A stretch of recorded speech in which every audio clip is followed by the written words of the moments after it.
Hello everybody, and welcome back to the channel. This is our camper, and it is a complete wreck right now because we just got back from a trip and it was raining on us when we packed up camp, so a lot of stuff was wet. So we're here at the house getting everything dried out.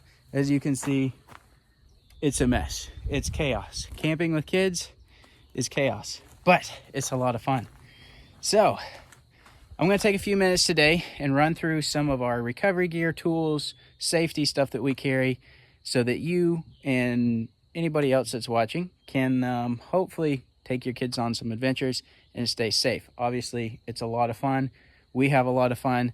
There's so much you can do with kids despite what some people tell you, but you want to do it safely. You want to bring your kids home safe. You want to avoid injuries if possible, but you also need to be prepared in case there's a problem, in case there's an injury, in case the vehicle breaks down, in case any number of things. A lot of stuff can happen. So I'm going to run through some of the stuff that we carry with us, and hopefully it's somewhat informative to you. You can probably leave me a comment and tell me something that I don't carry that I should carry, and that is fine because I'm always up for getting more information, being more prepared, and being safe with what we do. So I'm going to pull out some of the stuff we carry and we'll run through it real quick.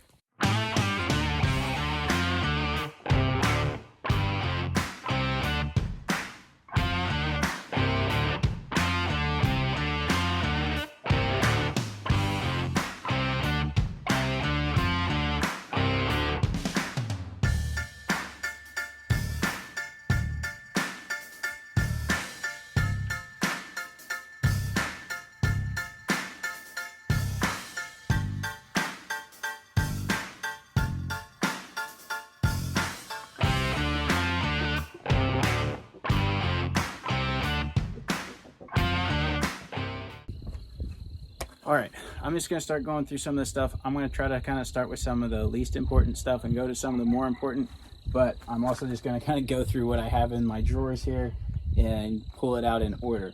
So one of the big things is just going to be recovery gear. Obviously, we're doing a lot of off-roading, not super extreme. We're in a Suburban, can only get so extreme, but we do a lot of stuff. We went through multiple mud holes. We went through a 36-inch deep water crossing on our trip yesterday, and so we go some places and sometimes we need recovery gear, especially pulling a trailer.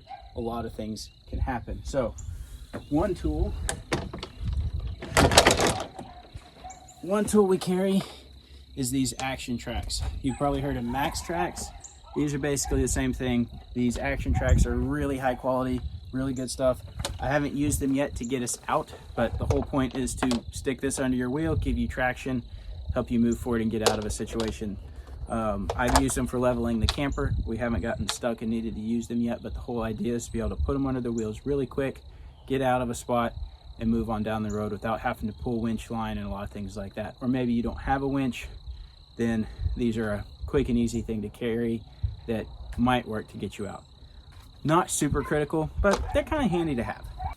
So as you may know, on the front of the Suburban, we have a Badlands 12,000 pound winch with a synthetic rope. So we do have a winch. We've done a lot of exploring, a lot of hiking, a lot of trips out in the Ozarks and to Colorado. We've been a lot of places without a winch. A winch isn't necessary, but again, it is a really handy tool. It can get you out of a lot of problems. But that being said, there's a lot of things you probably need to carry with a winch to make it more useful and more capable. So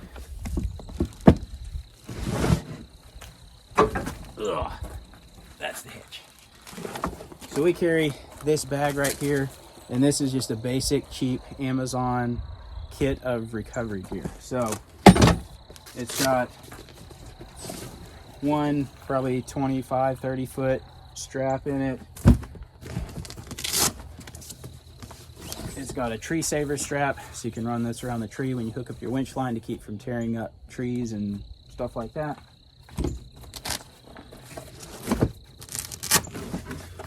It's got two of these hard shackles in it, and all this gear is rated to equivalent or greater than my winch. That's kind of how I bought all my gear. It's like I want it to be a minimum of 12,000 pounds. So 12,000 pounds or greater. That way I know I'm not gonna, hopefully I shouldn't break anything or overload anything. But we got two of these steel shackles in here. I don't prefer these, but they're handy to have.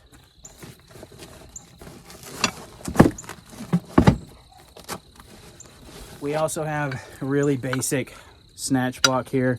You can run your winch line through this, use it as a pulley, and either double your winch capacity, run it back to your vehicle, increase your winching capability, or use it to do angles. I've used it to pull a tree out of the road. There's a lot of things you can do with one or two of these. I've just got one right now. And again, this is a cheap kit. There's much better equipment than this. I just can't afford it. So this is what I got. All right, that's pretty much everything that's in that kit. I also have one other strap. This is just a basic tow strap with hooks on it, like you pick up at Tractor Supply, your hardware store.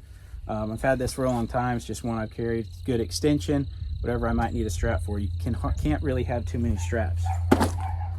That being said, I also have a spare winch line for the winch. It can also be just used as an extension if I need longer length. So this is a 100-foot winch line, synthetic.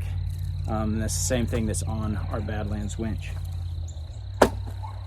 I also carry a couple of these. I probably need to get some more, but I've got a couple of the soft shackles. So these I prefer over the hard shackles because if something breaks, it's less likely to kill somebody, basically. They're a lot safer. They're like that, bam, you got a shackle. So you can hook these onto a lot of different places, an A-arm, a lot of different things that maybe a hard shackle you couldn't do. Really handy tool, really cool stuff.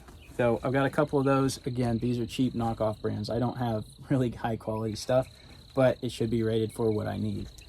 And we don't use this a whole lot. Again, all this recovery gear is not necessary for you to go and have a lot of fun with your kids. It's just for what we do, it makes it a lot safer. We can hopefully self-recover and get out of a lot of situations without having to call in a very expensive tow truck or something. We also carry this, which is for our receiver. We can put it in the back of the Suburban. We can put it in someone else's vehicle. We can put it in the back of the camper. Whatever we might need this for to tie on a rope or strap. Kind of handy to have. And I think this is my last piece of recovery gear. This is a tow rope. This is a kinetic rope, so it's got stretch to it. These things, you'll see them if you look up recoveries on YouTube or something. These things are great. They're fantastic. I have used it a couple times to tow a vehicle down the road or something. They work really good. Highly recommend these. This is, again, a knockoff brand. I don't even know what the brand is. Something off of Amazon. There's some much better brands you can get than this, but this is sufficient for our needs. I think that is all of our recovery gear. So I'm going to run through some of the tools that I carry. It's really basic. This is just a basic Cobalt toolkit. It's just got socket wrenches, sockets, most of the basic mechanicking tools I would need to work on basic repairs on the vehicle. I also have in this drawer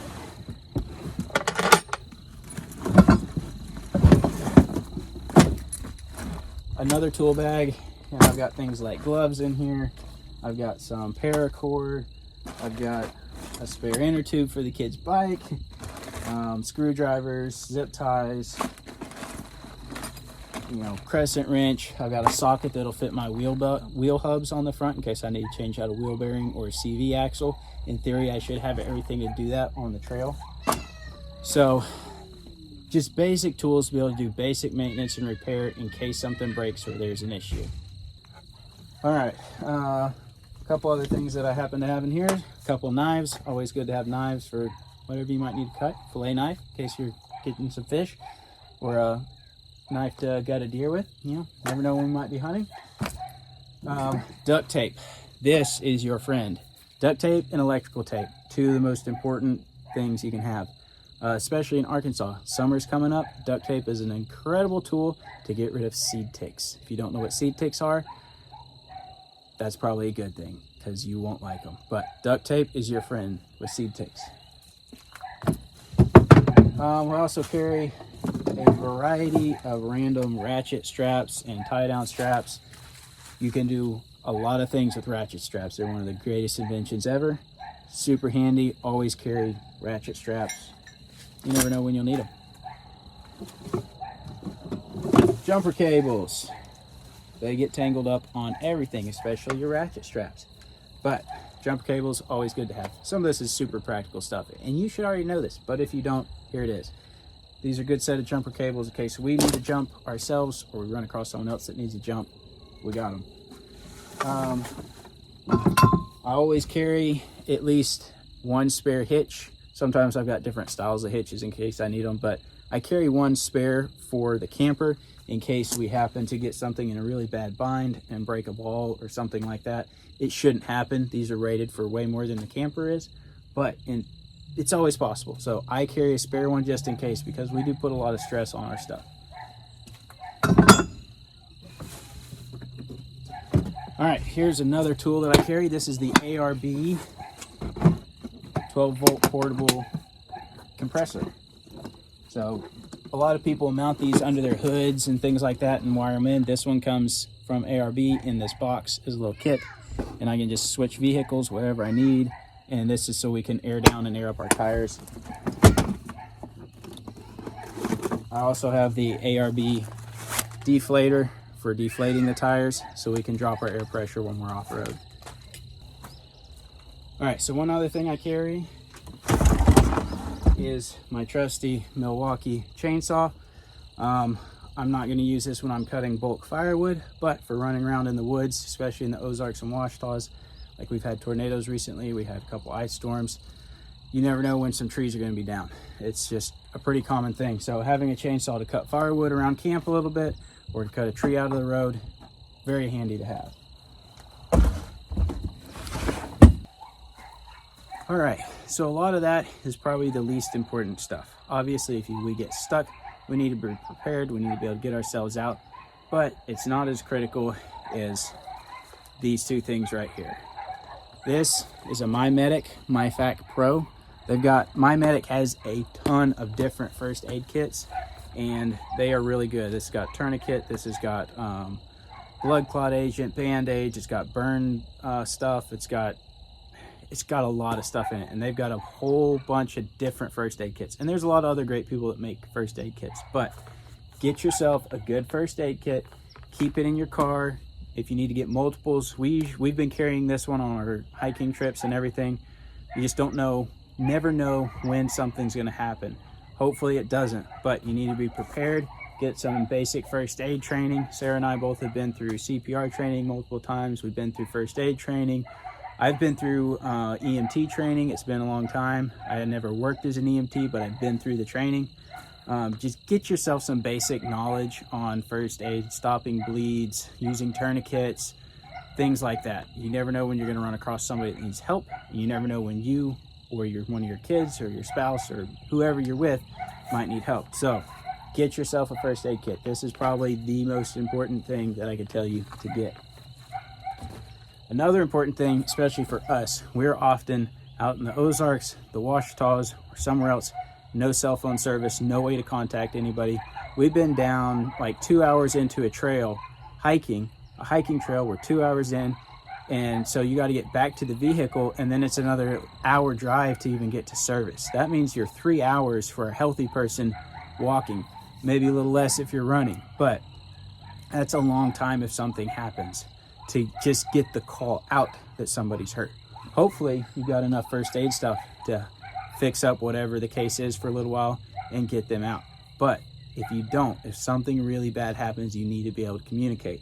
We got the Garmin InReach Mini. You've probably heard of these or seen these, but if you haven't, this is a GPS device.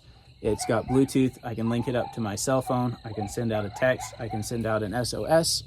On the side here, there's a button for that. You do have to pay for the subscription. It's not very much. For as much as we are off-grid, no service, this is well worth it. And if there's ever an emergency, this is going to pay off.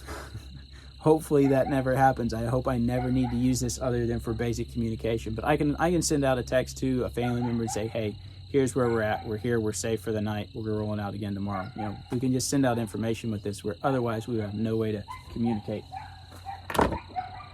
One other thing real quick, it's getting dark out here, so about to run out of daylight, but self-defense. Always recommend carrying, obviously follow your state, I'll follow all the rules and regulations. I'm not going to try to educate you on that. That's not my job. I'm not a professional on that. But having a firearm, a way of self-defense from a lot of different things that can happen. It's not just a safe little world a lot of times. You never know. Never hurts. We have this right in America. Use it. It's a great tool. You need to be careful with it. I've got 5 kids. With the kids around, I have to be careful about what I do with this, where I leave it, how I handle it, to make sure they know to not touch it. Currently, when they're older, I need to teach them how to use it. There's a lot of stuff. You got to be responsible with this. It's a very good tool, but you got to use it responsibly and have some wisdom with it. So we usually are carrying something almost all the time. So just one more thing I want to mention. Probably forgetting something. Generally speaking, when we're going out, say if it is cold in the winter, we're going to have, we're always going to be carrying water, food. Those are essential things if you're going out. You got to prepare for doing whatever you're going to do and do it comfortably, and be prepared to do whatever you're going to do and plan for it to go off the rails, and you've got to survive for X amount of days. So you got to go out prepared. We usually carry more water and more food than we need. We have a life straw bottle around here somewhere, and we're going to get another life straw filter or another filtering system soon so we can filter more water. You got to be able to stay hydrated, especially in the summer. In the south, it gets hot. You'll get heat stroke. You don't want a kid getting heat stroke on a hike. You got to stay hydrated. You got to be able to stay cool. You need to be dressed appropriately for the weather. If it's winter, a lot of times, if we got the camper, we've got that whole setup, and we've got heaters, and we got a lot of stuff going on there. But if we're just going out for a hike and say it's in the snow or something, or it's going to be really cold, a lot of times I'll throw in some extra gear in here. I'll throw in maybe a buddy heater. I'll throw in a couple of big sleeping bags. Something where if we slid off in a ditch and no one could reach us for 3 days because the weather is horrible, we could stay in our vehicle, we could hole up together, and we could survive. We might not be real comfortable, but we could survive, and that's the important thing. So keeping where you're going, how far you're going to be out there, how long you're going to be out there, what are the response times, where are you at? There's a lot of factors, weather, just a lot of factors that could determine how safe or dangerous something's going to be. So just do your best to educate yourself and go prepared, and have the tools that you need to stay safe. So I think that's about all I got. Get out there with your kids, spend time with them, spend time in God's creation. It's an incredible world. Do your best to be safe and be prepared. Guys, we appreciate y'all watching our videos. Hope you like it. Hope it's useful. Hope it's entertaining in some degree. Just hope it's beneficial for you in some way. You can also see more by following us on Facebook, Instagram.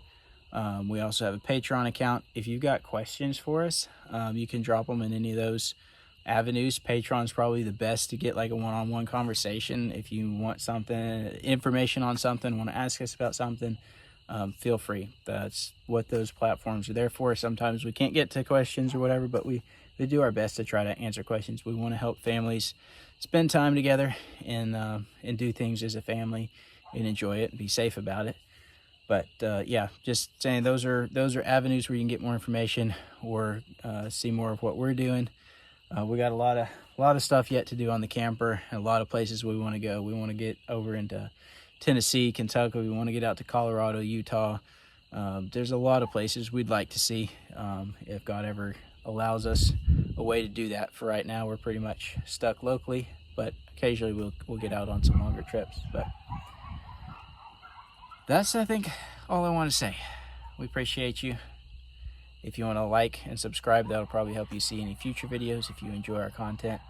But yeah, have a blessed day.